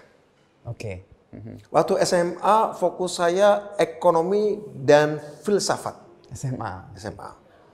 Ekonomi dan filsafat. Waktu kuliah fokus saya politik dan teknologi. Teknologi terapan. Begitu di Inggris saya mulai fokus kepada basic science. Basic science dan filsafat. Di luar materi kuliah saya. Materi kuliah saya kan hubungan internasional, tapi di luar itu ada kegemaran lain saya filsafat dan basic science. Filsafat dan basic science ya. Itu jadi sengaja atau nggak sengaja saya tahu bahwa ketika saya belajar politik saya nggak boleh hanya belajar politik waktu saya SD ya. Karena saya tahu Bung Karno juga seorang insinyur, kemudian beberapa tokoh politik lain juga seorang ekonom. Saya tahu bahwa nggak boleh berhenti di situ. Tapi memang saya fokusnya itu dulu deh. Yang penting Soeharto jatuh dulu deh. Kira-kira gitu kan. Sampai SMP Soeharto jatuh dulu deh. Baru SMA saya mulai belajar ekonomi dan filsafat karena saya mulai berpikir setelah Soeharto jatuh ekonomi Indonesia kayak gimana nih? Kan nggak boleh hanya setelah Soeharto jatuh kemudian harus apa? Harus alternatif kan ya? Harus kita pikir. Saya SMA belajar itu. Ekonomi, politik, dan filsafat. Itu mulai SMA. Karena saya berpikir filsafat itu lebih pada waktu itu untuk melakukan apa yang kupelajari sebenarnya apa maknanya. Dan cara berpikirku apa? Mencari makna. Apa maknanya? Itu solid. Ya kemudian saya kuliah politik dan teknologi saya orientasinya. Dan dengan 5 obsesi yang tadi awal kita sebut, soal kebebasan, keadilan, kemajuan, hegemoni, sama spiritual, sustainability, keberlangsungan manusia. Ya. Dari 5 itu pergulatan umat manusia kan sebenarnya. Ya. Dan itu kan ya berulang. Atau setidaknya menurut saya itu seharusnya dialami oleh manusia sebagai sebuah race, sebagai umat. Itu harusnya pergulatannya itu, menurut saya. Dan saya jadikan itu personal. Dan itu diwujudkan dengan beberapa hal yang strategis dipilih kan? Dipilih. Yang kata orang susah, ternyata nggak terlalu susah. Asal waktunya tepat. Dan asal ide solid dan argumentasinya tepat. Dan itu terbukti ya, interrogator yang Mas Budiman harusnya berseberangan, akhirnya punya ide yang sama. Saya punya prinsip gini, Wisnu. Your enemy defines who you are. Kualitas kualitas lawanmu menentukan kualitas dirimu. Oke. Sebenarnya menurut saya, pengalaman saya belum tentu pengalaman orang lain. Kualitas seseorang ditentukan oleh lawannya, bukan oleh kawan-kawannya. Oke. Saya punya banyak kawan hebat dari dulu, tapi orang anggap saya ya biasa aja. Tapi begitu Soeharto menganggap saya lawan, Itu Ya. jadi jadi kualitas dirimu sebenarnya ditentukan oleh kualitas lawanmu. maka pilihlah lawanmu. Pilihlah lawanmu. Oke. Dan dalam perjalanan ini Mas Budiman, tahapan-tahapan itu menemukan lawan-lawan yang harus ditakluk. Ya, ada lawan. Saya selalu memilih lawan di setiap episode tadi. Iya, iya. Kalau sekarang saya tanya, siapa lawanmu Budiman? Ya lawan dalam pengertian tapi tidak harus menganihilasi. Ya, Bagi ya. saya, benchmark saya Elon Musk. Benchmark saya Mark Zuckerberg. Oke. Benchmark saya adalah tech giant. Saya jadikan itu benchmark. Oke, kamu melakukan sampai ini. Indonesia bisa nggak? Menuju ke situ. Itu. Ya. Bekal kemarahan 2 tahun itu cukup ya untuk membangun sebuah mimpi untuk mewujudkan bahwa Indonesia bisa. Oh iya, itu sangat cukup. Sangat cukup. Tinggal mencari algoritmanya aja. Karena itu tempatnya kami buat namanya Bukit Algoritma. Di Sukabumi ya? Iya, kira-kira gitu. Dan sekarang ada perkembangan yang lebih maju kayak. Ya, kita coba dengan ngajak berbagai macam investor, kontraktor, kolaborasi untuk kembangkan bareng-bareng. Dan ternyata mimpi kami itu bahkan ada cerita menarik, ada 1-2 konglomerat yang mengatakan, saya punya tanah 1000 hektar. Ayo dong bikin kayak seperti Sukabumi dong. Ada yang ngasih tanah 1000 hektar, Mas Budi mana dikembangkan bareng-bareng. Jadikan tempat kami 1000 hektar ini menjadi kawasan. Di tempat lain 1200 hektar.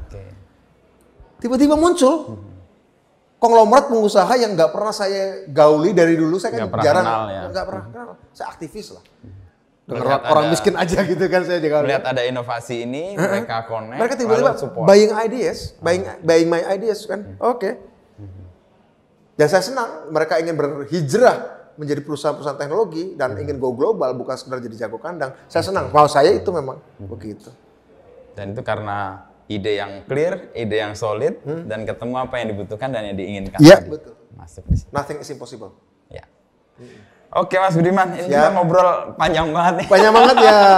Saya udah dikasih kode beberapa kali bahwa Mas Budiman ada agenda ada lain. meeting, ya betul, ya, ada meeting lagi. Sorry, tapi ini saya gembira banget dapat Siap. pencerahan dan beberapa hal mengkonfirmasi sih. Oke, konfirmasi ya. Oke. Bahwa perjuangannya memang ada di satu garis. Nyambung, kontinu. Meskipun ya kelihatan orang kalau lihat kayak loncat-loncat ya, tapi ya memang Budiman begini nih. Punya 5 tadi apa istilahnya? Obsesi yang mewujud dalam beberapa hal dalam langkah-langkahnya ini. Iya. Makasih Mas Budiman. Makasih Wisnu Waktunya atas berdua jam. eksplorasi idenya. Ya, oke, sukses ya. Thank you. Selamat untuk semuanya. Selamat bekerja. Saya harus ada meeting lagi nih. Thank you Mas Budiman. Makasih. Saya punya prinsip gini Wisnu. Your enemy defines who you are. Kualitas lawanmu menentukan kualitas dirimu. Sebenarnya menurut saya, pengalaman saya belum tentu pengalaman orang lain. Kualitas seseorang ditentukan oleh lawannya, bukan oleh kawan-kawannya. Saya punya banyak kawan hebat dari dulu, tapi orang anggap saya ya biasa aja. Tapi begitu Soeharto menganggap saya lawan, jadi kualitas dirimu sebenarnya ditentukan oleh kualitas lawanmu. Maka pilihlah lawanmu. Pilihlah lawanmu. Dan dalam perjalanan ini Mas Budiman, tahapan-tahapan itu menemukan lawan-lawan yang harus ditakluk. Ya, ada lawan. Saya selalu memilih lawan di setiap episode tadi. Iya. Kalau sekarang saya tanya, siapa lawanmu Budiman? Ya lawan dalam pengertian tapi tidak harus menganihilasi. Bagi saya, benchmark saya Elon Musk. Benchmark saya Mark Zuckerberg. Benchmark saya adalah tech giant. Saya jadikan itu benchmark. Oke, kamu melakukan sampai ini. Indonesia bisa nggak? Menuju ke situ. Itu. Ya. Bekal kemarahan 2 tahun itu cukup ya untuk membangun sebuah mimpi untuk mewujudkan bahwa Indonesia bisa. Oh iya, itu sangat cukup.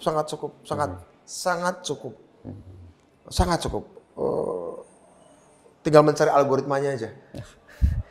Karena itu tempatnya kami buat namanya Bukit Algoritma. Di Sukabumi ya? Iya, kira-kira gitu. Dan sekarang ada perkembangan yang lebih maju kayak. Ya, kita coba dengan ngajak berbagai macam investor, kontraktor, kolaborasi untuk kembangkan bareng-bareng. Dan ternyata mimpi kami itu bahkan ada cerita menarik, ada 1-2 konglomerat yang mengatakan, saya punya tanah 1000 hektar. Ayo dong bikin kayak seperti Sukabumi dong. Ada yang ngasih tanah 1000 hektar, Mas Budi mana dikembangkan bareng-bareng. Jadikan tempat kami 1000 hektar ini menjadi kawasan. Di tempat lain 1200 hektar. Tiba-tiba muncul konglomerat pengusaha yang nggak pernah saya gauli dari dulu. Saya kan Nggak pernah jarang, kenal, ya. nggak pernah kenal. Saya aktivis lah.